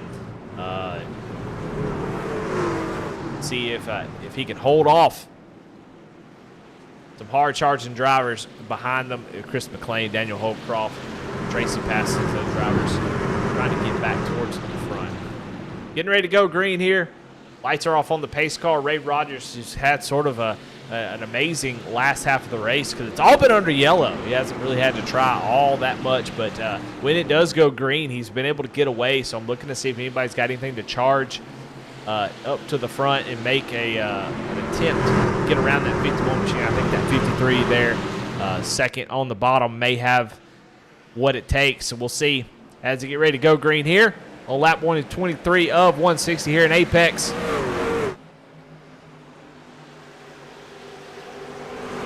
Ray and Matt with a clean restart. The 53 going to try to maybe clear himself. He does. So the 53 of Tracy Parsons gets into that 3rd position, and he is going to be on a hunt. I'm going to try to go on board with somebody before they wreck, and we'll watch as Tracy tries to make his way up to the front. I think, you know, if you're Ray Rogers, this is your biggest competition. So I would imagine Matt Rogers is going to play a little defense here for Ray. As they both make contact with the wall.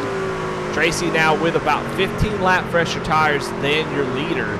So he's definitely got the advantage, and he does have the time, but does he have the patience? Does he have what it takes to take his time and get through there? You obviously can't wait too long because Ray Rogers will be gone.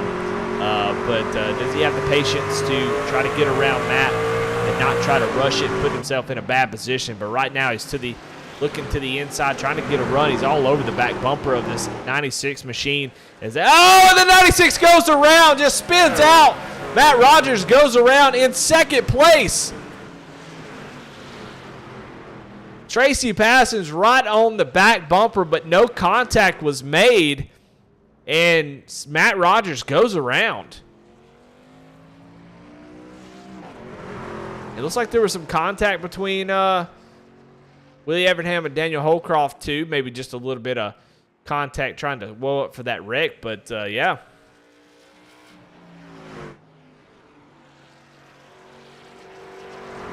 Gonna see right here on the Kinder Farm and Ranch Wreckage Rewind exactly what happened. Same thing as always, just getting up out of the groove. We're gonna watch right here as they go down into turn 1. Getting a little bit high there. Tracy gets pretty close. Tracy all over the back bumper of that 96 machine, so he's definitely, Matt's trying really hard, but just gets loose. There is a little bit of contact there at the end, but he was already going around. So Matt Rogers now down on pit road, and that will give the lead over to Tracy Passons, who will assume the lead as Ray Rogers goes down pit road to take a set of tires. Interesting call. I like it. I like it for Tracy. Trying to get this win.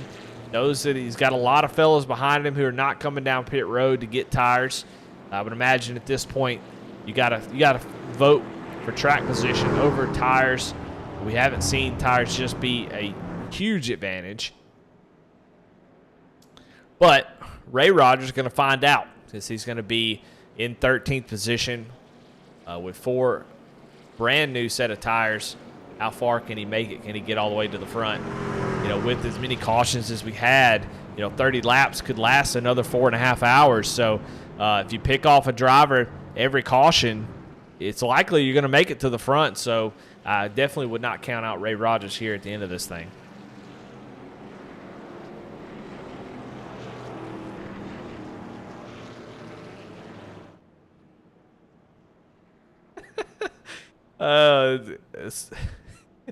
Ginger in chat said, please don't talk about Shepard. All right, duly noted. Dana is still sitting pretty in 6th place, and I just interviewed and talked about him doing good, so.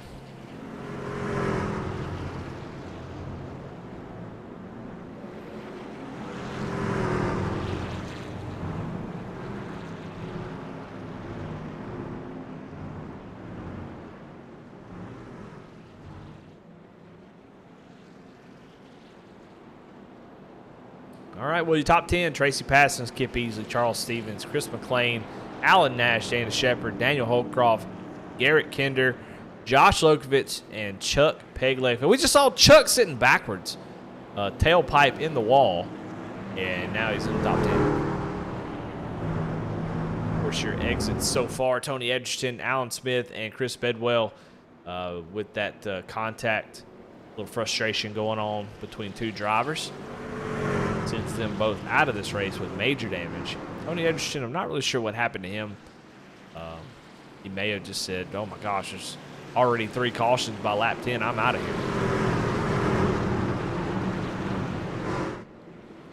People in chat are asking who I'm jinxing again. We're not going to jinx anybody. We're going to just call the race as it is. No jinxing.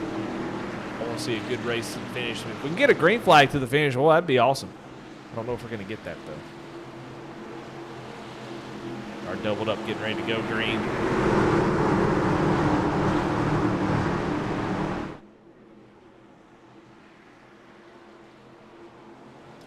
Green flag is out. Less than 30 laps to go, and Tracy Passons is going to set sail. His teammate, though, going to get a great jump right behind him. They timed it perfectly. That brings that 5 truck back up into the top 2. As he's been wrecked twice, and he's back up in the 2nd. Well, that 5 truck right back into this thing. He's got fresher tires. He's got about 15 lap fresher tires than his teammate in the 53 truck, and Kip Easley right behind him. So Chris McLean, his caution is out again, and it looks like Matt Rogers is sitting backwards on the track, and Willie Evernham, is also involved. As we'll go back and maybe try to find out what happened between 2 drivers that I have not mentioned in a little while. Go back and check it out again on the 15th Kinder Farm and Ranch Wreckage Rewind of the night. Willie Evernham down to the inside. Going to see a checkup on this top line as everybody's trying to avoid it. Steve Ayers really jumps out of the throttle. Man, really, Willie Evernham just clobbers the 96. So I don't know if there's tempers going on. We don't get to see everything, but man, that was a very almost I'm not going to call it deliberate, but a very aggressive entry into the corner. So just kind of wild to see that.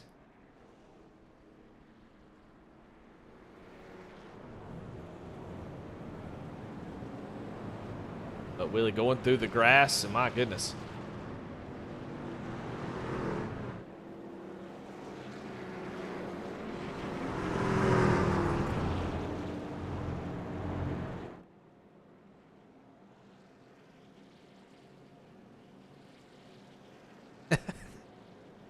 Somebody in chat said this is a lot like Mario Kart, where you get the blue shell. If you get out front, the blue shell comes out and takes out the leader. It does seem like that. Seems like there's a lot of rubber banding going on here. If you're in the back, if you're right now, Willie Abraham all the way in the back, James Kunkel. This is one of the very few races, the few times that I think that Matt Rogers, who's 2 laps down, may come back and win this thing. So if you're still in this race, of course, he is on pit road with major damage, so obviously that's not going to happen. But everybody else on the lead lap, so I don't know. It's impossible. So we'll see how this one plays out. We're starting to run out of laps. I mean, despite our best efforts, these laps are going to run out soon. I mean, when we go back green, there's going to be about 20 laps to go. And, of course, Tracy Passon is going to love to see continue, constant cautions, back-to-back cautions that will just help him. It gets to it's really easy to lead a race under yellow flag. Those are the easiest lap sled that you'll ever get. So Tracy has no issues with it going just yellow after yellow. But McLean, Kip Easley, Charles Stevens, Alan Nash, those guys would love to see go green to the end, maybe have a battle.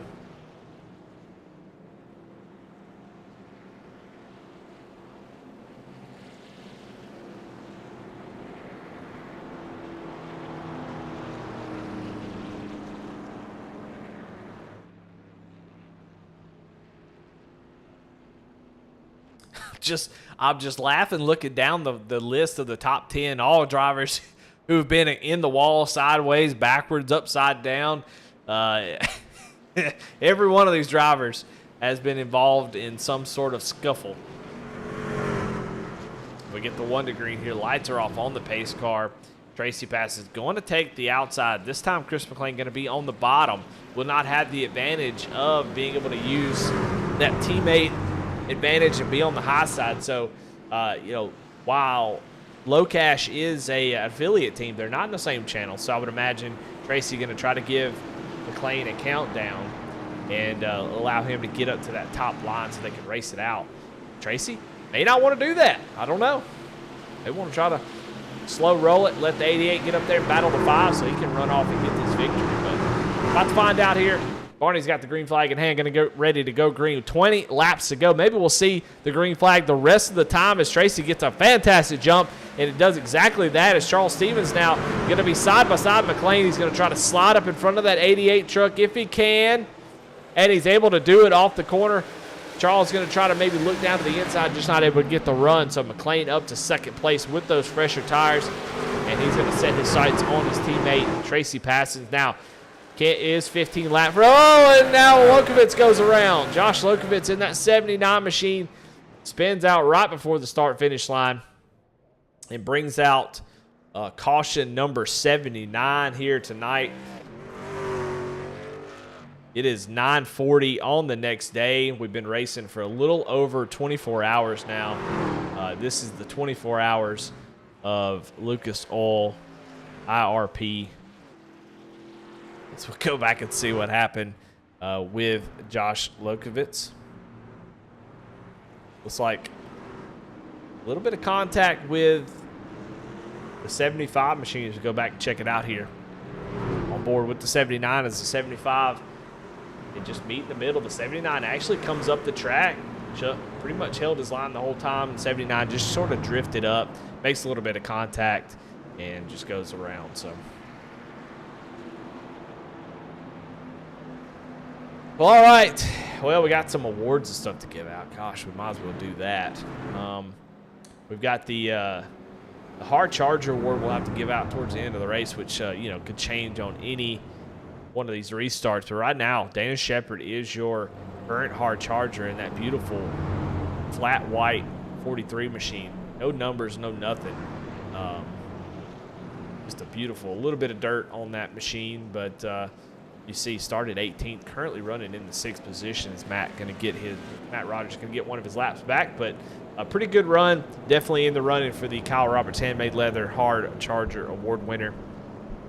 As far as hard luck, I think I can go ahead and give that one out. That's going to go to Tony Edgerton, who's going to have get the Trigger Time Indoor Shooting Range Jammed Up Award, as I think he had computer crash, so that's what took him out of the race 113 laps ago. That's kind of like a mechanical failure. It's like when the motor blows and lose a brake, something goes wrong mechanically and you go out of the race.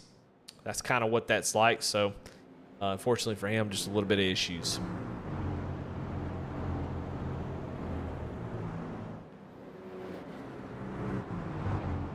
Tracy Passon still out front as McLean was able to clear for second place. Just not enough time to go up there and make an attempt at that 53 truck. Laps just continuing to tick away.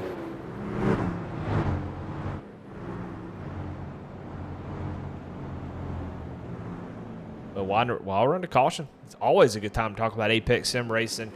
Go check out apexsimracing.com. Jimmy over there does some really good things, some really awesome equipment things for your stream decks, for your rigs, add-ons for your steering wheels, all kinds of neat things that you could really use to customize your cockpit. So definitely check out apexsimracing.com, and want to thank them for being the title sponsor for. I would like some of those button stickers there in the middle of your screen. Those look pretty cool. So go check them out. Might be something you find you didn't know you needed, and go check them out.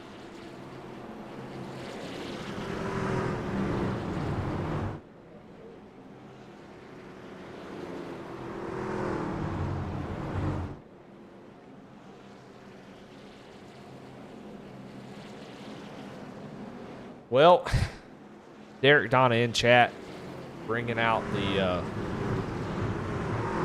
old short track conspiracy theory of a green paint scheme is bad luck. I think you're right. I think you're absolutely right. I think the green paint scheme's not the best choice at a short track. Historically, always have been bad luck to have a green scheme. So, all right, getting ready to go green here with under 15 laps to go. Who's going to take home the victory here tonight? Is it going to be the 5 of Chris McLean? Is it going to be the 53 of Tracy Passon? Who's going to lock themselves into the playoffs? Tracy going to get a nice run, and Chris McLean going to be able to get to the outside lane. So that means the 5 truck is now on the attack, as now we've got a battle for third place. Charles Stevens looking down the inside, not able to clear him. But now Chris McLean can set his sights solely on that 53 truck. How will he get around him, though? We've seen it be so difficult to pass, even with those fresh tires. I'm not sure that it's enough to really utilize. Oh, is McLean going to get loose? He's going to get it to the wall. He drives it so deep out down into the corner that he gets into the wall, and that may be all she wrote, as Tracy Passon's all the way out to 7/10 of a second lead over McLean, as now McLean is just trying to battle and hold on to that second position, as he's got Kip Easley all over the back bumper. But he's able to start to pull away a little bit. We'll keep tabs on those laps as he, somebody, no,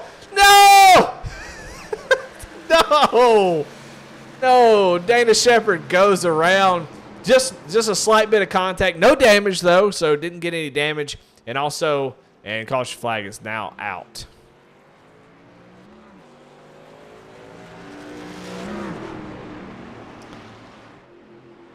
I am so sorry.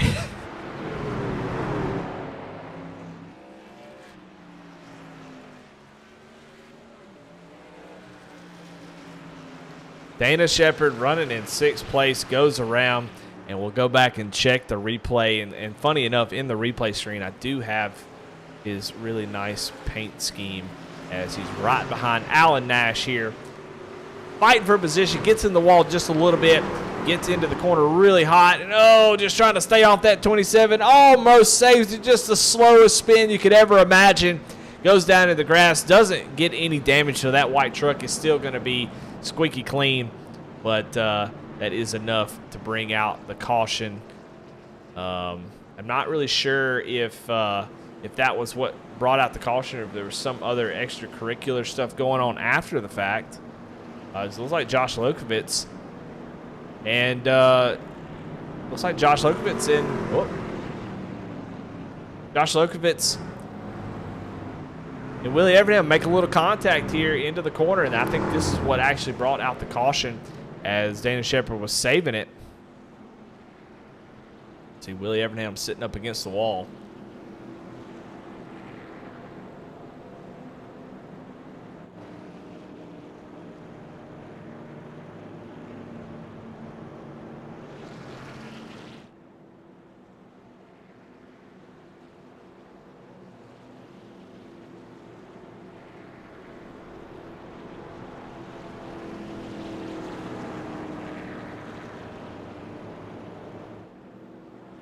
Well, I kind of feel like Robin Williams on Jumanji. My hair probably looks pretty similar at this point. What year is it? Because I don't know. We're going on at an hour and 45 minutes on this race. And it's just been a wild one. It's been very, very uncharacteristic of Apex. Usually we talk about how they go green, one caution for the stage, and that's usually about it. But here tonight, 17 cautions and only 2 lead changes. It has just been unbelievable. You know, I think when Apex and the leadership group, the executive board get together and they start looking at the schedule for next week, maybe IRP may not be on the schedule. I don't know. It's a nice track. It's a lot of fun, but tonight has been something that I think a lot of these drivers would like to forget.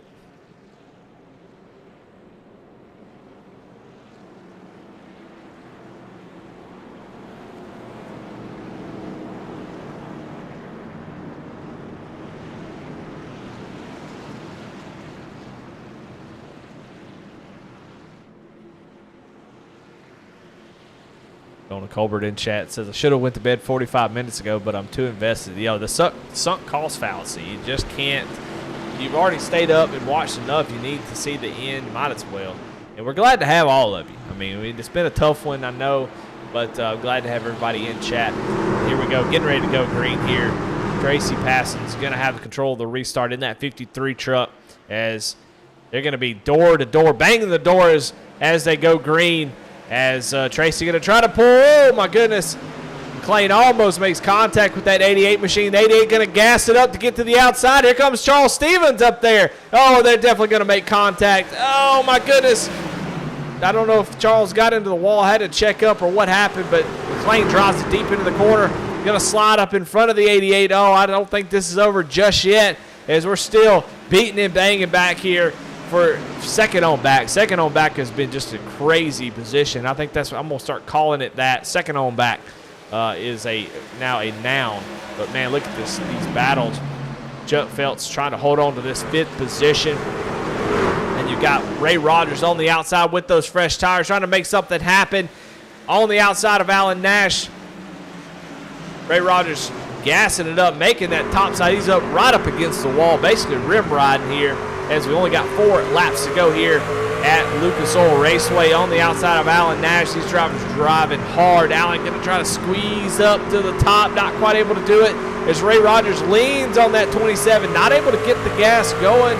That's not even something you say, get the gas going. That's not even a phrase, but I said it.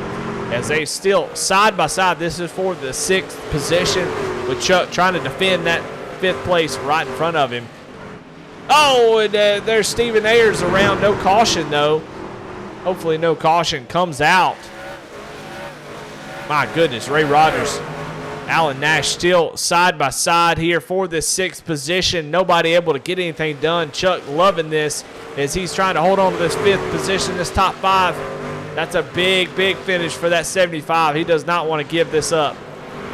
Ray Rogers bouncing it off the wall, still not able to clear that 27 as they are racing. Oh, and my goodness, white flag comes out. Alan Nash going to go down to the inside.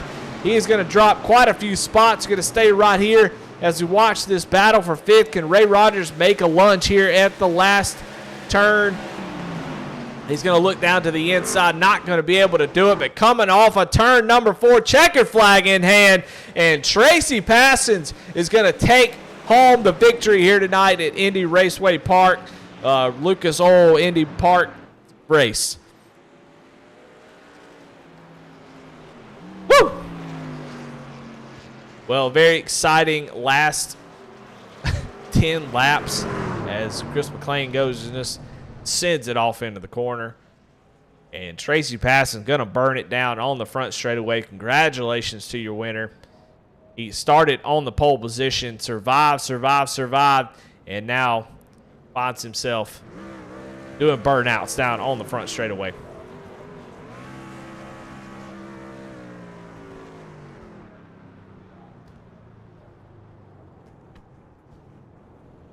Well, alrighty. Well, let's take a look at your results as see where everybody ended up. Tracy Passon's your winner. McLean finishes in 2nd position. Charles Stevens Jr. in 3rd. Kip Easley in the 4th position. In 5th, Chuck Pegleg Felts with a great finish. Know he's happy about that. Ray Rogers comes home in 6th. Josh Lokovitz in 7th. Garrett Kinder 8th. Alan Nash in 9th. And Willie Everdam with a recovery there for 10th place. Daniel Holcroft in 11th. Dana Shepard, after that little spin, going to end up in 12th position. 13th, James Kunkel. Matt Rogers in 14th. 15th, Stephen Ayers. Stephen Ayers Jr. And 16th, Chris Bedwell. 17th, Alan Smith. And Tony Edgerton rounds out your field in 18th position. Well, alrighty. Well, let's talk to some of these drivers. Let's see what their thoughts were. I mean, there's a lot to talk about here. We'll see what the drivers thought, what they how they felt about how the racing went, and we'll start with your 3rd place finisher in just a moment.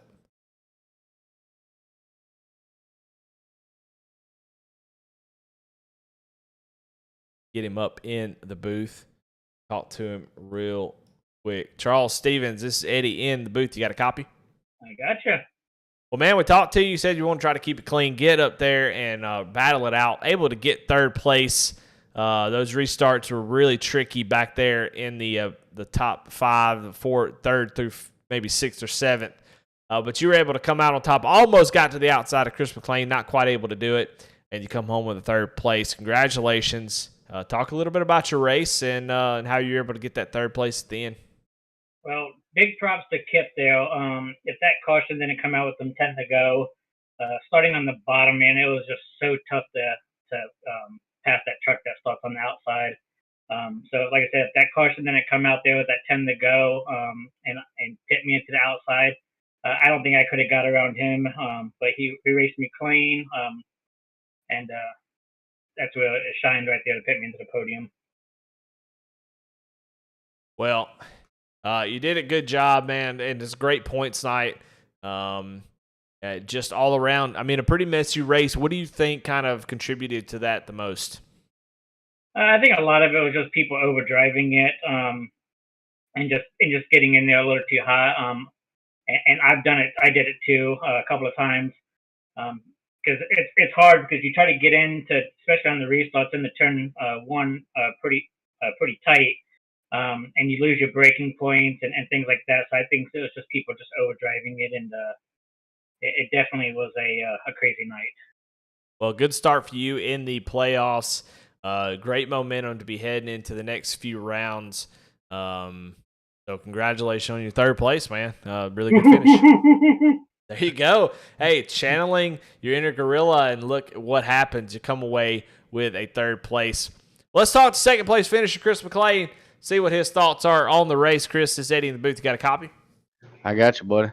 Well, man, I said at the beginning of the race, I said, man, Chris McLean is if he could finish a race and not have a major catastrophe like an incident or wreck or a pit road speeding penalty, he is the threat to win the championship. I think you kind of set that bar up there as someone you got to beat. Well, tonight you still got you were sitting backwards maybe a couple times in this race, but still came home in a second place finish and come away and able to get that finish that I think you deserved.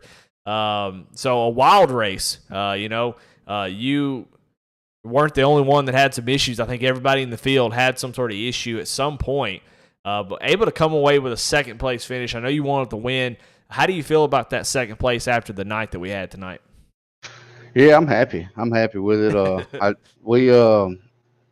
Tracy was tough. He was even when I was leading, which I think he figured the grip out a little quicker than I did because it was a total different track from practice. But we was kind of just sitting there running, minding our P's and Q's, and I told my teammates, we need to be the first ones to get on pit road. I said because if we let them go first, and then we're going to cycle behind them, then we got to pass them on track.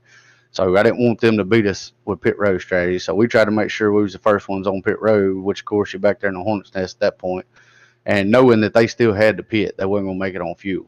And we was planning on just kind of getting single file and riding. And while we were trying to work on that, me and Tracy just going for the same real estate, got together and got into the outside wall. And then later on, I went and got tires and truck fixed, and me and Chuck got together and hadn't really watched it. I don't know what really happened there. And then I ended up getting into him trying to avoid some wreck that was going on. I didn't even see it. I just heard Chuck say wrecking, and I got on the brakes and then got into somebody, shot me down into him. And anyway, it's been a rough night, but we finally settled in after that. And I think we restarted like P15, and I just started trying to pick them off. I got to where I was starting on the high side, so I just go into one and just rip the high side and pick up a few spots and then another caution. So just getting 2 or 3 each caution, and finally got up there and was able to restart behind Tracy on that one restart when I restarted fourth, and got a good start, and pretty much couldn't do nothing with him starting from the bottom. The first one I botched and almost let Charles Stevens get back around me, and I was able to fire off a little better after that. But like I said, it's tough restarting on the bottom, especially down there close to that flat with old tires. But all in all, just happy we was able to get back up there and put some points on the board for the playoffs. So. Yeah, I mean, fantastic recovery. The word of the day is definitely survive, and that's exactly what you did. And even with those fresher tires, you had that probably outside of Chuck had the freshest tires in the top 5. But tires didn't really seem to be, of course, under caution, tires were completely worthless. But 15 lap fresher tires. Do you think if you had 20 more laps, would you be able to get up to Tracy, or was he just that much faster there at the end? I really think, which I had a little bit of left front damage from getting into Chuck, but I think, like I said, it was taking me about 3 laps to get in the groove, and I was able to, catch him a little bit there. He was a little better on exit than I was, but I was a little better on entry than him. So I really don't know. I wish we could have, because I mean, I don't think there was a single time that I changed tires that my right sides were less than 95%. I ended up accidentally taking my last set of tires when I went down that last time, and I pretty much had made my bed. I had to lay in it. So we, like I said, tires wasn't really that important, but we got to clean the racing up here. It seems like every time we come here, I don't know if it's the breaking points or what, but people just try to run too aggressive, and you got to just wait on the moves to open up and pick them off that way. You can't just. It's not really a driver's track. I mean, it is, but it ain't. You know what I mean? When you're in a pack racing, you really got to wait on the opportunities that are given. Yeah, no doubt about it. Well, I mean, definitely an anomaly here in Apex, but you'll have those sometimes. And I don't think any one person can claim innocence here tonight. I mean, everybody got a little piece of it, so everybody's going to take a little piece of IRP home. But you're going to take home the second place trophy. So congratulations, Chris. We'll definitely be talking to you next week. Who you want to thank? Sorry about that, bud. Yeah, appreciate it. First and foremost, big shout out to my family, my friends. They get on here and watch, and had a backbone of the whole thing. Big shout out to Tracy. Man, he had it on the rail tonight. He was going to be tough. I could tell that from that first run, and I was leading. Was actually surprised I was able to, fire off a little better than him there on that initial green flag, and take the lead. But he was hanging right there with me. Like I said, it just, big shout out to Jimmy over at Apex for all he does. Aaron putting on the league and giving us a good place to race. You know, a bunch of cool guys in here, and of course you up in the booth for the broadcast. It's always fun to go back and watch it. I don't necessarily know if I'm gonna go back and watch this one. It takes me too long to watch it in the morning. You'll have to watch it on 2 times fast on YouTube to speed it up. Ain't no doubt. It was a caution fest. All right, buddy. Well, congratulations on your second place finish. We'll see you next week. Appreciate it. Have a good. There's your second place finisher. Let's bring the old winner in here, and that's Tracy Passons. Winner, chicken dinner. Tracy Passons, Eddie in the booth. You got me. What's going on, Eddie? Man, you are going on, man. You had a fantastic race. Started up front, ran up front, and we're having a great race. A little bit of contact with your teammate there in the middle of the race, but man, just a solid few weeks for you. And we'd see it in real racing. You run up front every week. Eventually, you're going to break through and get that W. And here tonight, you got it. Just a solid race for you. And when the time came for you to take control of the race, you took it and able to come home with the win. So congratulations, Tracy. Fan favorite in chat, able to get that win. So talk a little bit about it. Tell me what your thoughts were going into the race. Starting in second or starting on the pole and losing the lead early, following your teammate. Talk a little bit about that and what your thought process was to try to get to the end. Well, first of all, Eddie, thank you. But that inside, you could not get the grip and get to run off. And if you did get to run off, you was going to be in the back of whoever's in the lead, and you was going to have to spin them out. And I just don't race that way. And once I finally got clean and got out front, I could just hit my marks and just be patient and don't burn the rear tires off, because real slick coming off the turns and going in the turns. If you went in there too hot, you'd push up and hit the wall, and get out of control. And if you didn't go in hard enough, you couldn't get the truck to rotate and get the drive off like you needed. And when you got the drive off, you had to ease on the throttle and just feel the real tires. And when you saw you was hooked up and got straight, you could nail it, but you just had to be perfect every time, or you was going to have a bad lap, Well, you did all that to perfection. And like I said, when it counted, you were up there able to take control of the race, and you never really looked back. So there on those last restarts, what was the key?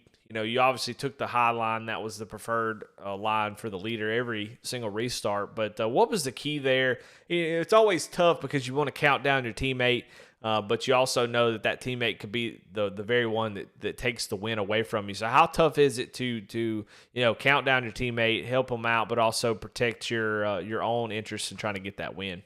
Well, there wasn't no helping tonight. We was for each man for himself. And every time Chris took off, I didn't expect him to do that. He didn't expect me to do that. And we just, starting on the outside and being able to take off is such a big advantage, because they don't know when you're going to go, and you do. And when you get off to that first turn, if you get to jump, you can run your line. And, if you don't mess up on the first lap and you don't mess up on the second lap, you can just keep adding to it and propel you forward. That's the biggest thing is consistency, doing the same thing over and over, not getting shook up when you see somebody behind you. That's right. Well, man, congratulations, Tracy. You got the win in the playoffs. That means on the first race, which is a fantastic time to do it, because you get to move on to the next round stress-free. So congratulations, and the floor is yours, man. Who you got to thank for this win tonight? Well, thank you, Eddie, for broadcasting, and Apex and all my team members and everything at Pole Man, and really appreciate you taking time out and doing the broadcast for us, because you're real good at it, and we just really thankful that we can have you doing it for us, and good luck to everybody else, and on the next round, and we'll just move forward. If we can win, we can. If we can't, we're going to fit in where we get in.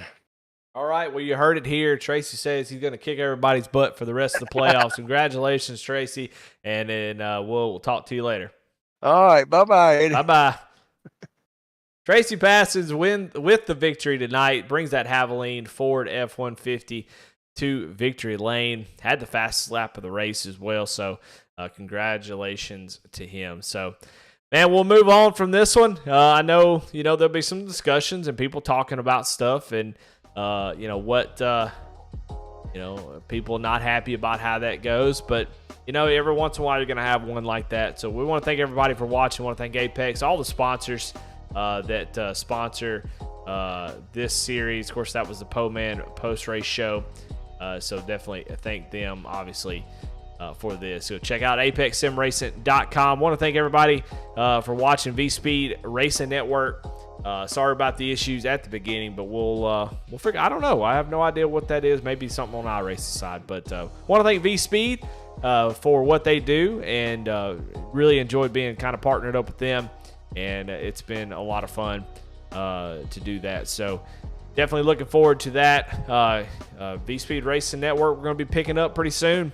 Going to be adding some series, bringing some series back that have been off a little bit. So definitely, if you're not subscribed, please subscribe. It helps, keep your eyeballs out for things that we got going on. We're going to be broadcasting some different series, and it's going to be a lot of fun. So definitely subscribe, like some of the videos if you like them. Go check out some stuff that we got that you might find interesting, and that way, if you see anything new that pops up, you'll be able to check it out.